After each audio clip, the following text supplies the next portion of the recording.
As the snow continued to descend, they left her behind. Barefoot, with blood staining the earth below her, she cradled her newborn daughter, whose cries echoed against her chest. Her family lingered at a distance, their expressions as frigid as the stone, their judgments cutting through the winter air with a chilling precision. They claimed she had bestowed upon them a sense of shame. She had welcomed a daughter into the world. One by one they averted their gazes, abandoning her to the merciless wolves and the biting chill of the night. Her fingers, quivering and icy, clutched the infant with a fierce grip. She refused to plead. She refused to shed a tear. It was at that moment he emerged. Emerging from the shadows of the towering pine trees, a solitary figure on horseback, a Cheyenne warrior, stands silent and fierce. His gaze locks with hers, a connection unlike any she has ever experienced. Silently he dismounted, enveloped her in his cloak, and lifted her along with the baby, as though he were cradling the final glimmer of hope in a fading universe. She was abandoned to bleed and fade away. Yet destiny had devised an alternate course. Join us today, for the tale that awaits you tomorrow will linger in your thoughts far longer. It will be essential. Yet prior to that, allow me to transport you to the moment when it all commenced. The wind and the lifeless hollow bore more than mere dust. It bore tales, narratives. It clung to the skin like smoke, leaving a mark that penetrated deeper than any dirt ever could. It wrapped itself around her, particularly Mira, the girl with the soft gaze, the twisted ankle, and nowhere to call home. The town unfolded as a solitary road, bordered by twisted structures and dreams half submerged in the earth. Children frolicked in the earth, wielding sticks and stones, their laughter ringing out like the weathered bell that hung outside the chapel. Women lingered at fences and porches, draping linens while their conversations flowed, stretching longer than the garments themselves. She doesn't speak often, one might observe. No need to. Her mother possessed an oddity as well. She limps as though a dark curse trails in her wake. Mira strode by, her gaze fixed on the earth beneath her feet, not from a place of shame, but rather from sheer exhaustion. The stairs bore a heavier burden than the laundry. Every day she bore the weight of baskets and water pails. Her ankle had never mended properly since the barn fire years ago, the incident that lingered in the air, spoken of only in whispers and furtive glances. It was declared to be her fault. They claimed that all was as it should be. She resided in a quaint cottage at the town's periphery, just before the terrain folded into the pine woods, a realm where whispers hesitated to tread. The house had once been her mother's, a healer, a midwife, a woman whose kindness seemed too vast for this place, or perhaps too unconventional, perhaps a combination of the two.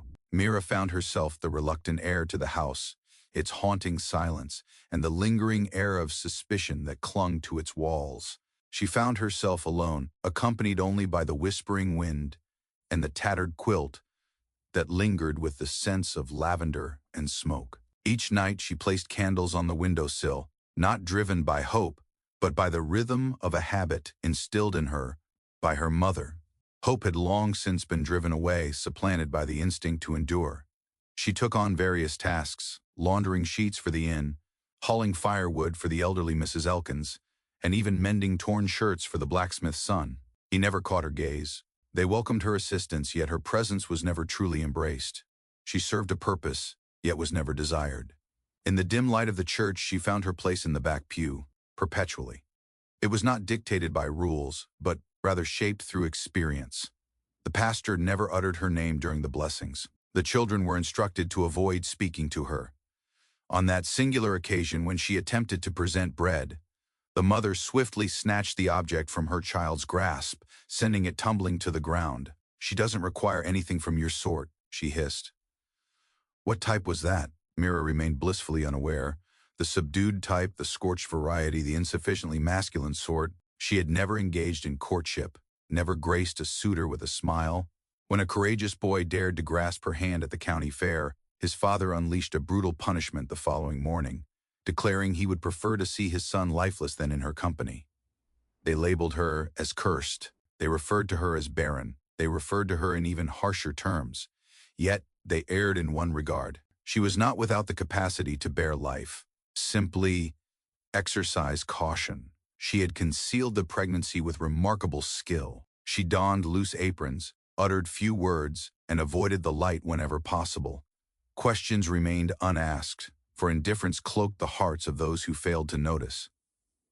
Until the arrival of the child, a young girl, petite, cozy, weeping as if the universe were collapsing.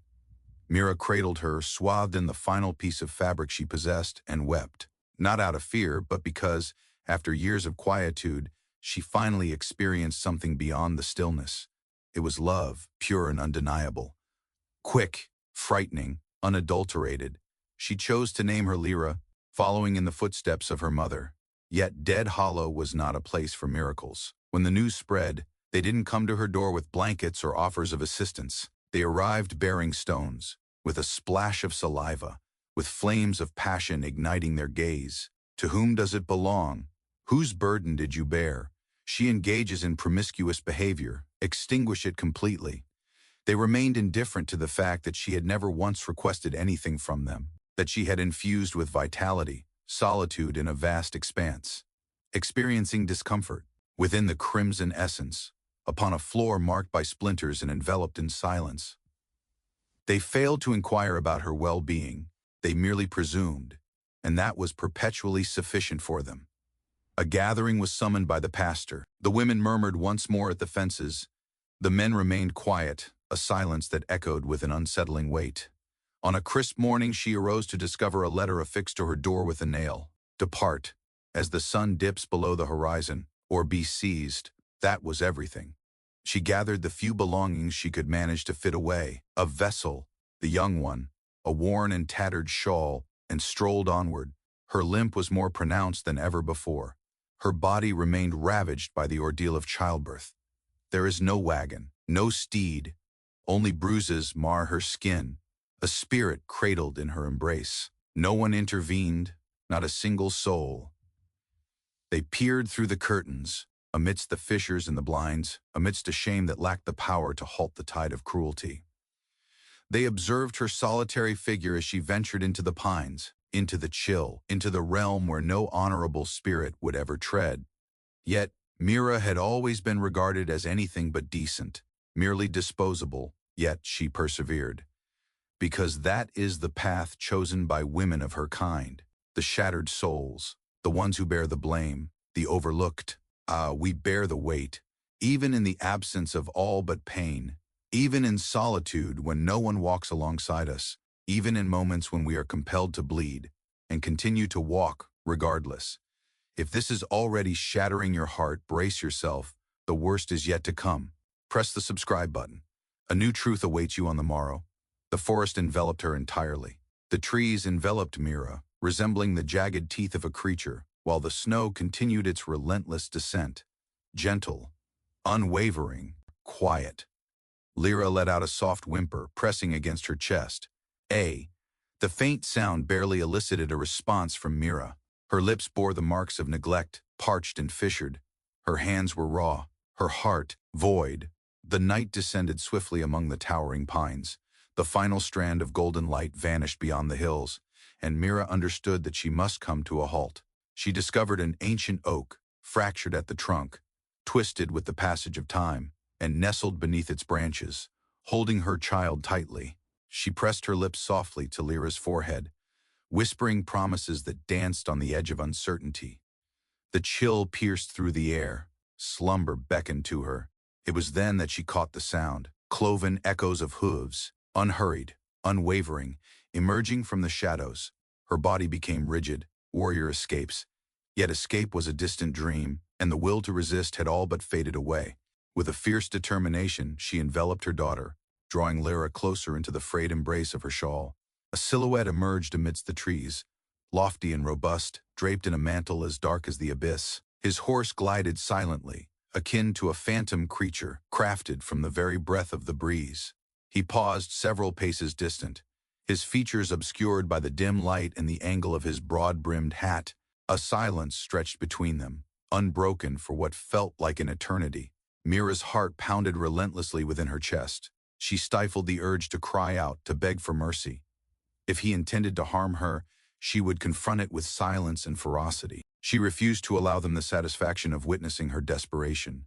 Yet he descended from the saddle with deliberate slowness, as though he were nearing a fragile creature in distress, rather than a mere woman. In the soft glow of her modest fire, Mira beheld his face for the very first time. Deep, mysterious eyes, hair intricately woven with feathers and beads. A vivid mark of red paint traced its way across one cheekbone.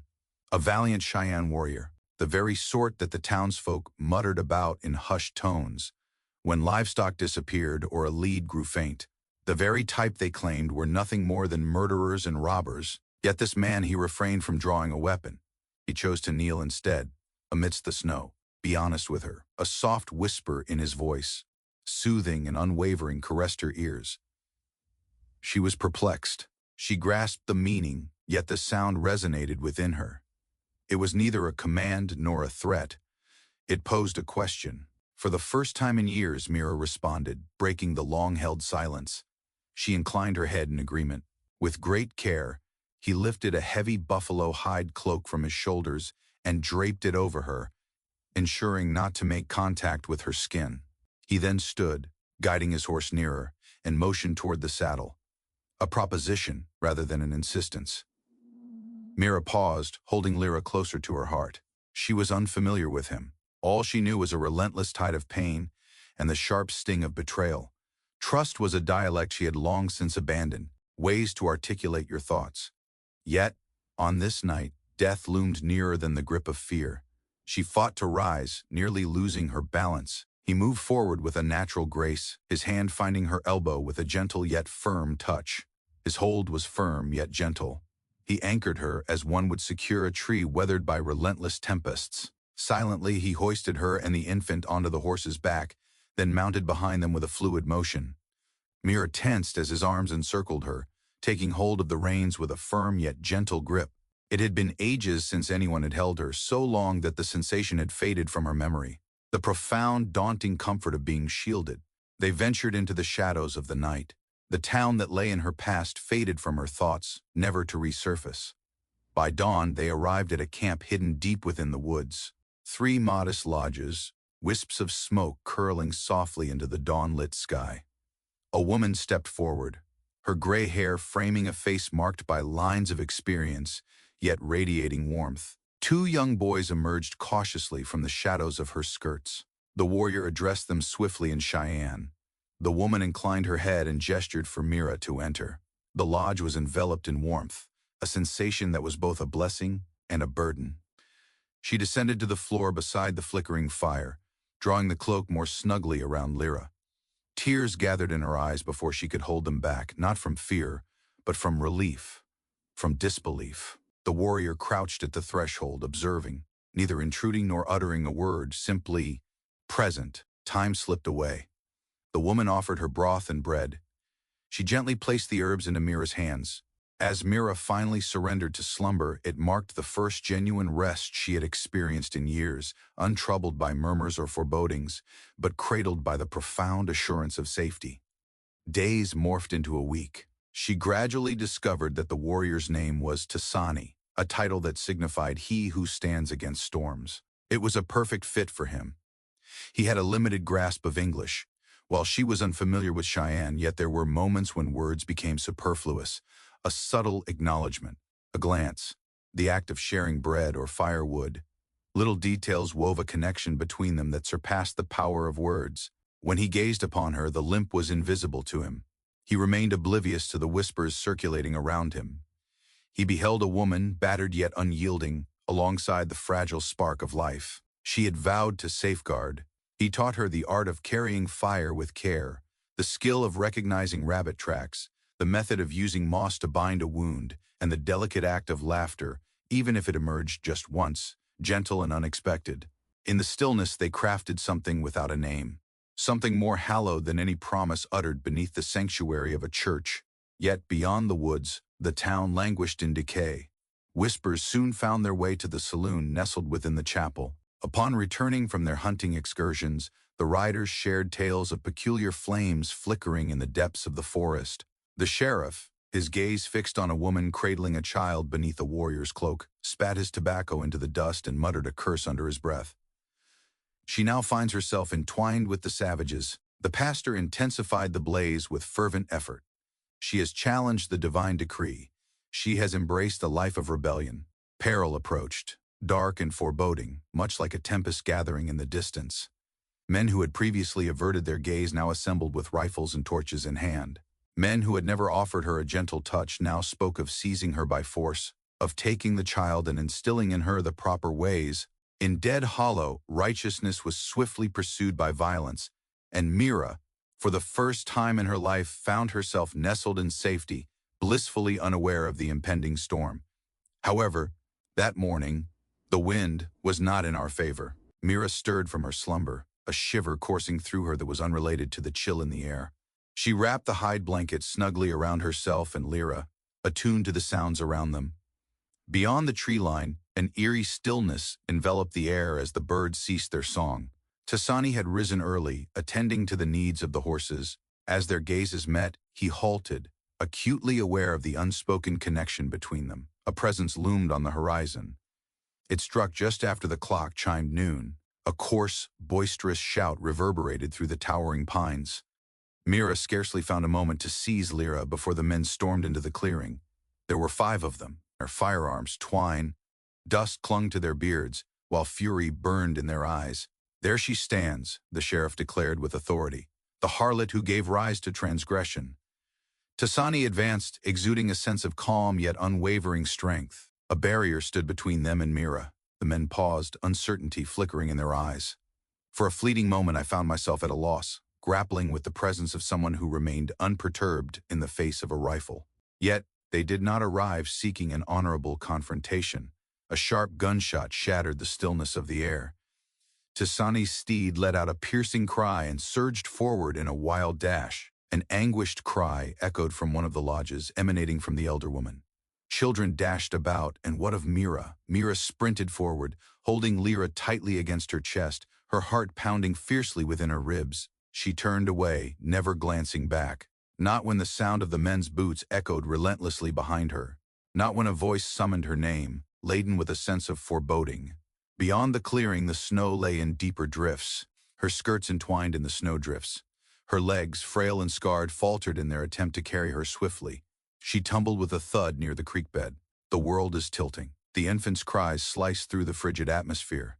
Calloused hands seized her, pulling her upward with force. She battled fiercely, her teeth exposed, nails raking against flesh. Yet, they tore Lyra from her embrace. "No," she screamed, the sound wrenched from a depth beyond mere fear. They chuckled, jeered, and hurled disdainful words at her.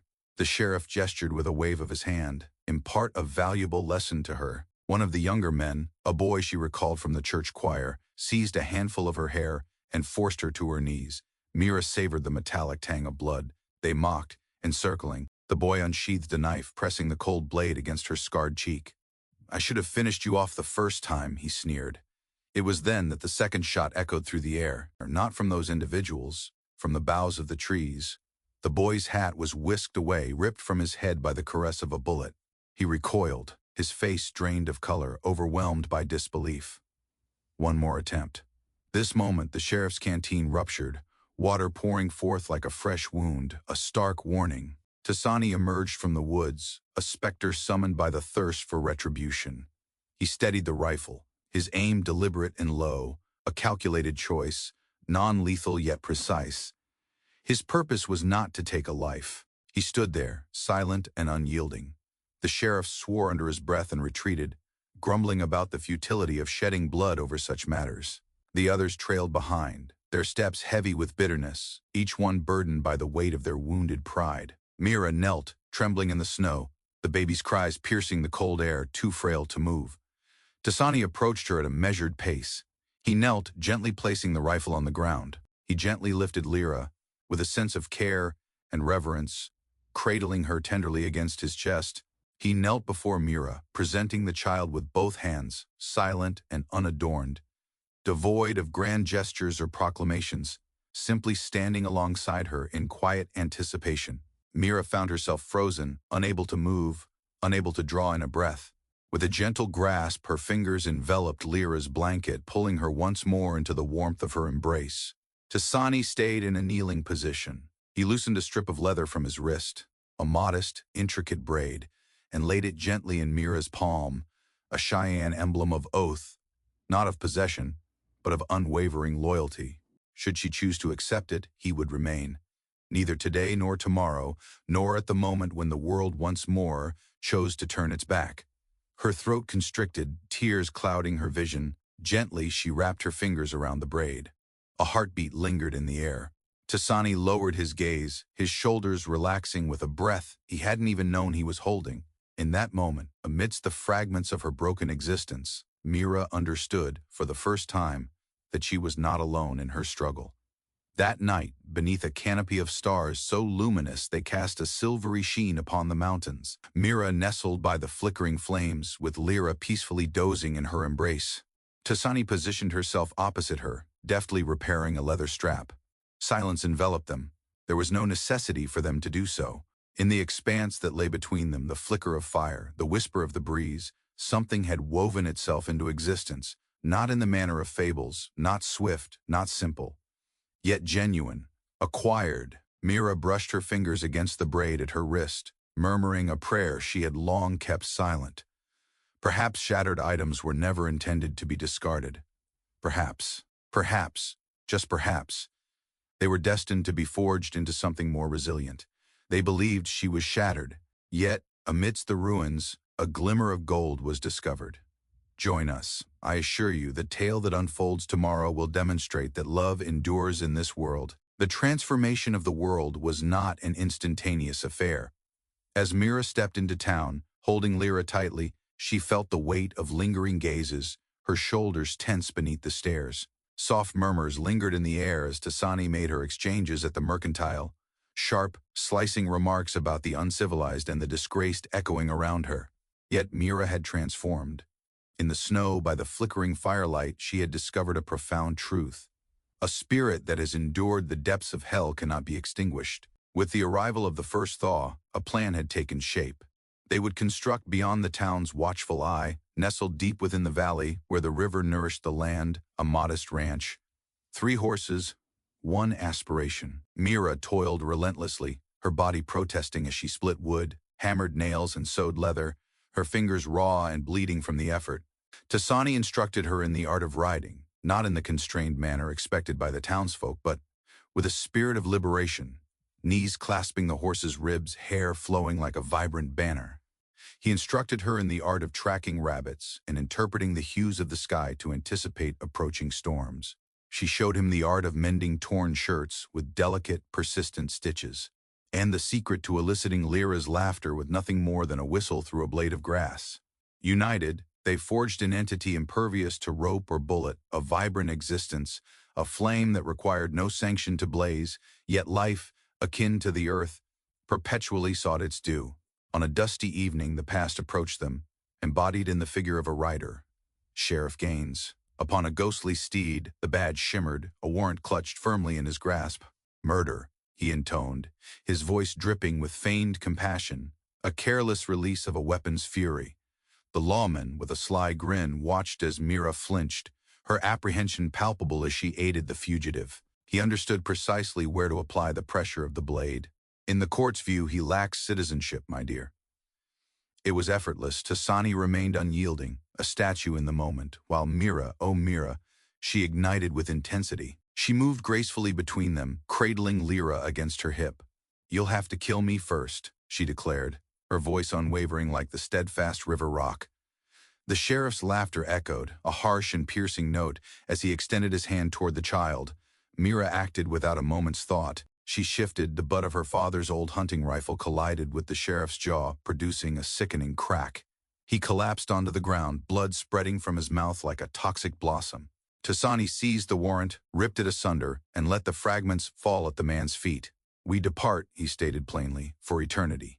The ensuing hours unfolded in a whirlwind of activity, as they gathered their necessities, filled saddlebags, and exchanged hushed vows to the land they had nearly embraced as their own.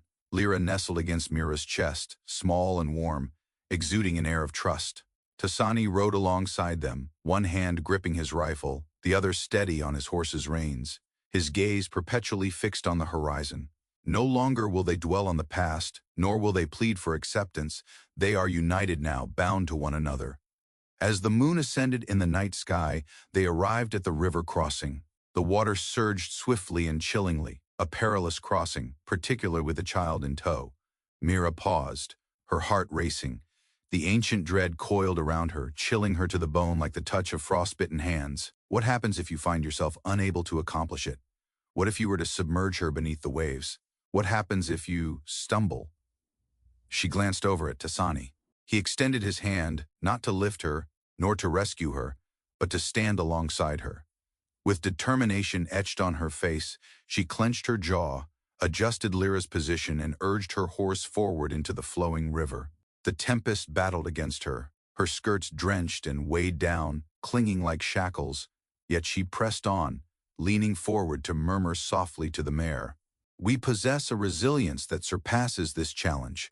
As the horse regained her balance, and Mira discovered her own steadiness, one foot after the other they made their way across, united. Upon arriving at the distant shore, Tasani released a laugh that was both breathless and full of joy. Uncommon, exquisite, Mira couldn't help but laugh as well. Soaked, trembling, untamed, they pulsed with life. And neither badge nor Bible nor any whispered curse could strip that from existence. Weeks later, hidden within the northern hills where rivers wove silver threads through the verdant grass, they discovered a sanctuary untouched by the ravages of the world. A forsaken cabin. A well, space for 3 hearts to flourish. Mira knelt in the soft earth, her fingers working the soil as she guided Lyra in the delicate art of planting, showing her how to press the ground with both gentleness and strength. Tasani constructed a corral, guiding Mira in the art of breaking a colt while preserving its spirit. Under the vast expanse of the night sky, they found themselves seated beneath the shimmering stars. At times their voices intertwined, at times they merely lent an ear. The blaze that ignited between them was neither swift nor reckless. It moved with a deliberate pace, unwavering and relentless. A blaze fierce enough to dissolve shackles, yet every flame leaves its mark. One evening, as she tended to the fence line, Tasani stumbled upon her. Mira sat in the dirt, her gaze fixed on the leather braid still bound to her wrist, as silent tears traced their way down her cheeks. "At times," she murmured, her voice trembling, "their gaze lingers, a silent judgment weighing upon me." Tasani knelt before her. He refrained from advising her against it. "Experience it, I never claimed it would all vanish." Instead, he leaned in, resting his forehead against hers, his eyes gently fluttering shut.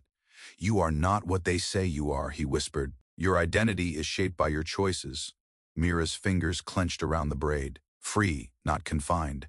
Not merely a specter, a nurturing figure, a warrior, a woman who had endured the depths of hate and embraced the light of hope, ultimately choosing the latter. On a windswept morning in the spring, the final test arrived. A rider approached, not armed with weapons or legal orders, but bearing a letter. Her father had passed away, leaving a trail of debts and expectations in his wake. The quaint little town. The council extended a hand of mercy. Should she forsake Tasani and come back, her name would be vindicated. Bestow upon Lyra a life of significance. Tasani remained silent as she revealed the news to him. He merely nodded, a flicker of pain illuminating his dark eyes like distant lightning. He would not request her to remain. It was essential that she made the decision herself. Mira lingered by the river under the cloak of night. Lyra frolicked in the vicinity, flinging pebbles into the water, her laughter ringing out joyfully. Mira grasped the letter tightly in her hand, crumpling it gradually until it disintegrated into a mass of pulp. She faced the cabin, tendrils of smoke curling from the chimney, a guiding light in the twilight. Her sanctuary, her kin, the path that lies ahead for her. With a confident stride, she rose and made her way back to them, each step deliberate and unwavering. You have journeyed alongside her to this point. You sensed that, didn't you? Join us. I wish for you to encounter another tomorrow, a being equally overlooked. The town was unworthy of a farewell. Yet Mira required one, not for them, but for her own sake.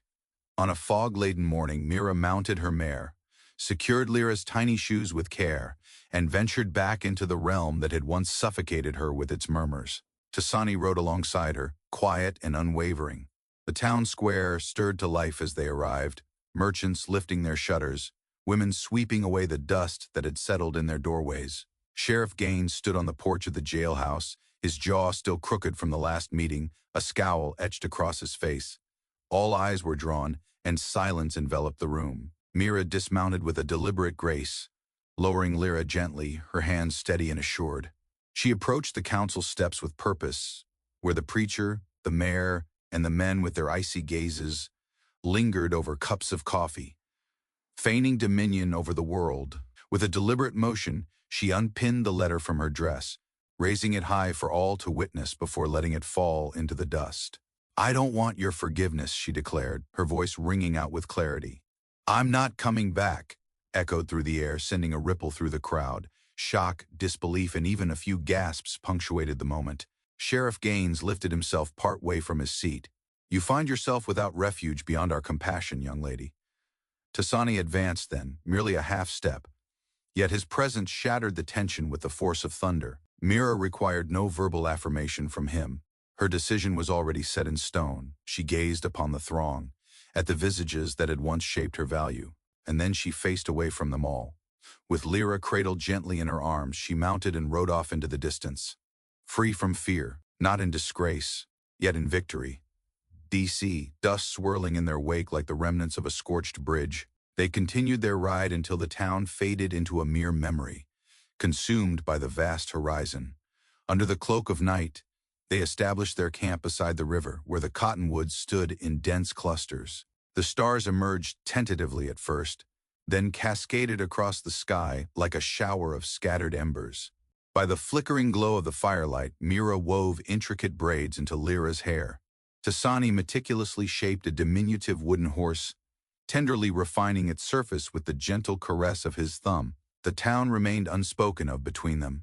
Silence enveloped the moment, leaving no words to be uttered. As the flames flickered and dwindled, Tasani delved into his satchel, retrieving a slender, unadorned strip of leather. Intertwined within was a solitary white bead, reminiscent of the thawing snow and the promise of new beginnings. He knelt before her without a word, not as one who pleads, but as one who pays homage. He fastened the band around her wrist, precisely over the faded scars where ropes had once marked her skin. Mira felt a constriction in her throat. Silent promises lingered in the air, unvoiced yet profound. Only this, a hand firmly entwined with hers, a blaze glowing softly in the shadows, a daughter, secure and giggling amidst the blades of grass. A life, challenging and flawed, yet distinctly their own.